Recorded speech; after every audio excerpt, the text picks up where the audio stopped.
नाजरीन, Telangana news today की खबरों में आपका खैर मकदम है। आइए देखते हैं चंद तफसीलात। बड़लागड़ा क्रिस्टल टाउन कॉलोनी में हुआ ज़बरदस्त धमाका, कचरा चुनने वाला शख्स हुआ शदीद ज़ख्मी। धमाके से मस्जिद की खिड़कियों को हुआ नुकसान। ज़ख्मी शख्स को दवाखाना मुंतकिल कर दिया गया। पुलिस को इत्तला देने पर पुलिस ने केस दर्ज करते हुए तहकीकात का आगाज़ कर दिया। आइए देखते हैं इस मुकाम की तफसीली रिपोर्ट।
नोटल చేసినా తమ్ముడు चलो दबा आओ जरा हाथ लगाओ भाई बाबू जरा आओ बेटा बाबा इधर जरा जरा हाथ लगाओ हाथ लगाओ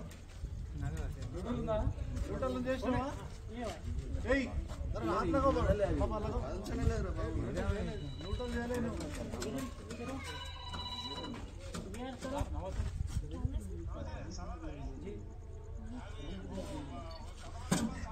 अस्सलाम वालेकुम वरहमतुल्लाहि वबरकातुहू। यहाँ पे क्रिस्टल टाउन में मस्जिद जामा मस्जिद अब्दुल हलीम है, उसके बिल्कुल बाजू एक खाली प्लॉट है। तो सुबह में तकरीबन 8 बजे के टाइम पे एक कचरा चुनने वाला जो है अपने बर्मा का जो है एक आदमी था, यहाँ पे मोहल्ले में जो है कचरा चुनते रहते उन्होंने। तो उन्होंने जो है वहाँ पे अपने सेकंड सर्कल के पास जो है रिक्शा रख के यहाँ पे आए। आने के बाद में जो है प्लॉट के बाहर थैला रखे, अपना जो थैला ले लेके आए थे उन्होंने, थैला रखने के बाद में अंदर गए। अंदर कूदने के 2 मिनट हम लोग सीसीटीवी कैमरे में देखे, 2 मिनट के बाद जो है इतना भयानक ब्लास्ट हुआ कि मस्जिद के शीशे टूट गए, पूरे नीचे के भी ऊपर के भी मस्जिद के शीशे टूट गए। और मस्जिद की जो खिड़की है वो जो पकड़ थी वो पकड़ छोड़ दी, उसके चौकट वगैरह पूरे हिल गए। इतना जबरदस्त जो है ब्लास्ट था। हमारे जो हाफिज साहब है, हाफिज सलाउद्दीन साहब अंदर मस्जिद में थे, इन्हों भागते हुए आके परेशान हो गए क्या हुआ बोल के। फिर उसके बाद हमारे जो सदर साहब है हबीब Zain Arif sahab, ex corporator Shastripuram, All India Majlis Ittehadul Muslimeen के, उनको फ़ोन करे।